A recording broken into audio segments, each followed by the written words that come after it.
I faced a crucial decision and began asking, how would I feel if I achieved this goal? And how would I feel if I didn't? This question isn't just about imagining outcomes. It's about immersing yourself in the emotions of already achieving your dreams. By vividly feeling these emotions, like the joy of owning your dream car, you create an emotional imbalance in your current reality. The law of attraction states that the universe responds to emotions. When you generate strong feelings of fulfillment, you signal the universe to align with these emotions. Reality acts as a mirror, reflecting back what you project emotionally. If you find yourself experiencing tears of joy from this emotional exercise, repeat it consistently.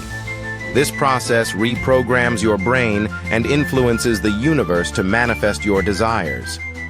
If you're not living your dream life, it might be because you're stuck in the present reality. Shift from being a passive recipient of circumstances to an active creator of your reality. By persistently engaging with this emotional practice, you can transform your life and achieve your dreams.